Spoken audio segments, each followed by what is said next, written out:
Ashamaa akkam jirtu fayyaa keessanii daawwattoota koof kakkabajamtoota koo qaqqaalota koo fayyaa keessanii annagaa kooti inni nagaa keenya baay'isee immoo galanni isaaf haa ta'u har'a nan gammadee dhugaa rabbi gaggammadaa tokko kolfaatu man dhufee maaltu si gammachiisee maaltu si kofalchiisee akkas ogaa jettanii abbaa kakuu shaagaleera deebi'eetu dhugaa deebi'ee galeera akkuma mortuu itti ishiinu gaafuma mortuu itti ishiinu. Oduu tokko addaan deemaniiru hiikamaniiru faffacaaniiru maal jedhanitti guyyaa immoo dangalchaanii deebisee natu deebisee galcha silkii takkatti bilbilee hoggaan silkii haasa'uu dadhabe waan hin godhu natu beekaa akka hin godhu natu beekaa itti nama cabala si geeffatu dhabeesi nama waan tokko sirraa ifatu dhabameesi seexanasitti galee jira malee walloluu namaatti hangammadu seexanadha. Seexanni sitti galee jira. Seexanicha ofirraa ifadhu. Yeroodhaan olirraa ifadhu. Maaliif gadhummaa namatti naafu gaarii miti. Oduu amma nuyi callifneetuma lafaa kaanee waan ati gootu hundumatti sitti kennuu inni siifti gaariidha. Waan kolfuma fayyoo maaliif hin barbaaddu ati? Gammachuma ishii maaliif hin barbaaddu ati? Maal haa ta'u masaanuudhuma taate bar? Masaanuu wayin immoo wannoodhuma taate bar? Maayitti ol geessu eessatti ol agartu eessatti ol beektu. Kanaaf irra deebi'ii baga abbaan kakuu shaammoo baga deebitee dhufte. Baga deebitee dhufte qaalii namaa gaarii namaa baga nagaan deebite ijoollee keetti siin jenna. Sabboontuun garuu har'a nuyi beellamni keenya akkas hin turre bar. Beellamni keenya har'aa buna danfifanneet akkaataa intalattiin biyyatti deebitee isa biyyatti akkaataa biyyatti galuu hin dandeenye sanii biyyatti akka isheen galtu. Akkaataa isheen galuu diddee dhiiftee sinitti haasa'uufan ture. Jedhe nama mata duree naa bante nuudii koo ganamaan na harkaa sallab viidiyoo fayyoo laalee gaafan akkana deebi'u sallab na jala guyyaa koo guutuu natti dukkaneessitee na oolchite na dabbarsiiftee na oolchite. Amma immoo abbaan kakuu halkan kana gammadii birra finaan jedhee galgala kana fayyoon viidiyoo gadi dhiiftee galgala viidiyoo gadi dhiiftee. Asumaanan maaliif dalaguree viidiyoo koo jedhee dalaguttee galee insiniin jedha malee anu na dabbareen ooleerra. Na jibbisiisa jechuun gammachuun nama gammachiisa gaddi nama gaddisiisa waanuma kanaaf jechuudha. Kanaaf komotaatariin tokko immoo sabboontuun maqaa kee dhahan jirtu sabboontuun maqaa kee waamaan jirtu ofumaamaaf akka ishii maqaa koo dhooftu iyyuu man barbaadeen maal akka ishiin na dhooftu akkanaanis akkuma fayyoon arrabsitu barbaadanii. Maaf akkas jettu ana jeeshiyuu narraa qabu malee moo akka abbii laafi irratti akka qolloftee narrattis akka qolloftu barbaadaa jirtu se namumayyuu gorsinaatti nu sodaachisaa jirtu bar maalumaaf sabboontu tuxxanaan jettu bar ani koo indoom gatiin ishii jaaladhu fanitti maa jira bar akka koo dogoggora isheen dhibbatti gadi ba'eetoo dogoggorri kee kanadhaa dhiisii irriba gatii hin rabnee fi si qaajjishaa jira jedhaanu jiru eenyudha. Ani fuuldura dhaabadheen ittiin falmaa jira. Dhiisii qalbii diddiirradhu fayyoo dhiifama gaafadhu gaa'ela namaa hin bittinsinii gidduun galiin hin jedheen namni gaa'ela namaa keessa galeetu nama kolfu akkatti ishiin kolfitu argitaniittu kolfitee kaakkaa itteetu akkatti ishiin gammadde akka har'aattu gammadde yoo hin gammadde bar nama wal lolutti hin gammadu seexanadha. Nama wal jibbuutti namni gaa'elli akka jalaa diigamu barbaadu seexanadha. Nama seexanitti gali malee kana eessumayyuu amantii akkamittiyyuu namni gammachuun nama gammachiisa. Gaddi namaas nama gaddisiisa. Amma nama taatee isinitti dhaga'amutti. Mucoonii dhugaa rabbii wayin immoo dhiphina isa gara biyyaatti akkaataatti galtu hin qabdu miti gara biyyaa kana dhufuudhaaf biyyichas yaaddeetti dhiphataa jirti. Biyyichas yaaddeetti gaafa dhiphattu. Bakka dhiphina ishii namarratti ba'aa jirti. Malee fayyaa hin qabdu natti fakkaata. Haadha cabsaa sitti kaatee itti dheekkamtee haati cabsaa seenaa ishii waan dalagdi natti fakkaata haati cabsaa. Haati cabsaas seenaa baay'ee nama gaddisiisu tokko haasofte. Anis isa dhugaas bira jiru gadi baasee haasa'e jennaan fakkeessitee ofitti fakkeessiteet. Akka waan ofii irratti ta'etti fakkeessiteet odeessiteetti haati cabsaa dhaqaa tola awwadha.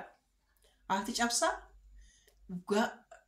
sodaachifte akka beelaa fitta sirratti qollofaa icciitiin ishii bira jira miti icciitii guddaan ishii bira jira. Icciitii guddaan dhaqaatii laa dhaggeeffadhaa viidiyoo haadha cabsaa. Viidiyoo haadha cabsaa oo dhaggeeffattanii achi keessatti maaliif hojjettan barumsa sanfayyoon gizee 100 meeqa barsiiftetti isaati cabsaa kaleessa gadi fiddeetu nu barsiifte san jechuudha. Fayyoon gizee yoo xiqqaate viidiyoo maali guyyaa dhumata dureeyyuu gooteetoo wannoorratti kakuurratti hin hojjetti viidiyoo san. Viidiyoota haati cabsaa hojjette san fayyoo yeroo hundi of eeggannoo godhaa akkas godhaa. Waggaa 8 abbaa manaa keessanirraa fagaattanii jiraattanii too waggaa 8 jiraattanii inni maalidhaa in kajeelchisaa maalidha jettee fayyoon yeroo hundumaa odeessiti kana. Garuu irraa qabiitii icciitii sanii kanan tukuratiin ati eebbaa sirriitti ciniintee si qabdee jirti. Akkasitti yaada kee fudhadhuutii haasaa kana gadi bayi wayaa'u sobduu mitiiree intalattiin sobduudha. Sobduu waan taateefi gadi bayiitu haasaa kana haasa'e jetteeni haadha cabsaa harkaas akka nuyi yaadni keenya dhuguma haadha cabsaa akka rakkina cimaa akkasii keessa jirti wayyoo jennee mataa qabannee boonyuufitti akka ishiin akka saasuftu goosifteetti. Gaafa algaalibsii haftu suura abbaa manaa koo fi suura koo akkasiniin agarree jedheen baaraariitti godhe nuun jette. Viidiyoo sakaleessumtiisaa isa dura banxansite koottaa algaalibsii bitadhaa koottaa warri naannoo koo jirtanii algaalibsii akkasii hojjechiifadhaa jettee an hojjette irratti akkas jettee hojjette. Kana intalattiidhuma ishiidhuma afuuftu sobduu kanatu akkas taasise jedhee icciitii ishiin beektu harkaa balleessaa jirti. Icciitii haati cabsaa beektu harkaa balleessaa jirti. Eessaa argannaa haadha cabsaa immoo eessaa laallaa hojjettan gubbaarratti kaleessa sheerii sii godhe siniin godheera. Sheerii koo jalaan argattu. Baa'oo koo jala laltanii poostii koo jalaan argattu. Sheerii godheefira. Achirraa ilaalaa. Achirraa ilaalatii haadha eebbaa hin sobdaadha. Viidiyoo kana immoo fayyoon irratti hin hojjennee gonkumayyuu viidiyoo akkasii kanaa fayyoon hin barsiifnee haasoftee ton beektuu jettanis ani ragaa faanas ni taasisaa jira. Dhuguman sobdaa naan jedha. Har'ayyuu barsiiftetti.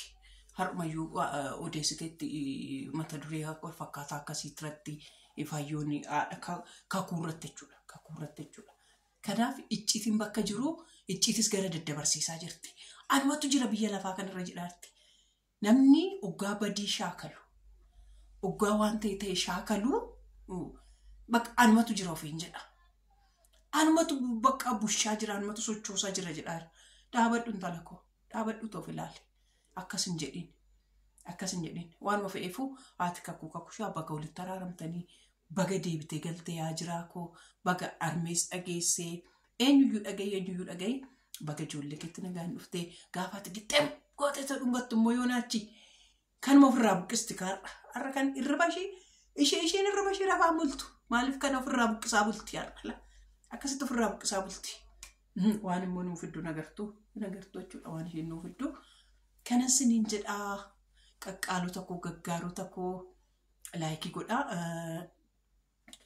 Viidiyoo chaalenjii naa qophaa'ee jira mitiire haadha eebbaa kadhattuu jedhanii too maaliif sarrabsu chaalenjii siif qopheessinaa 60,000 siifan kennaa sabiskiraabii 1,000 naa galchisiisii jetteetti viidiyoo azalatti gaafa liinkii sinii kaa'u adaraa gaafa liinkii kaa'u liinkii kaayiran siniin jedha namoonni viidiyoo kana laaltanii amma iddoo kanaatti fixxanii haadha eebbaa siif goonaa yaa jaartii caccabduun nanaa. Yaa garbittii keenyaa, yaa odeessituu keenyaa, oduun keessatti nutti tolaa, warri siif goonanaan jettan naa barreessaa. Warroon immoo wannoo naan jechuu barbaadan silkii koo Duwwaa 913 89 Duwwaa 913 89 warroonni karaa adda addaa karaa teelegiraamis nu ergi liinkichaa hin goona jettanii kanadhaa bakka nagaa ulaa bakka nagaa bulaa irriba nagaa warri raftan irriba nagaa siniif haa ta'u warri ooltan immoo bulchaa nagaa guyyaatti gammaddan guyyaatti burraaqxan siniif haa godhu lafa nagaa ulaa lafa nagaa naaf turaa sinan jaaladha.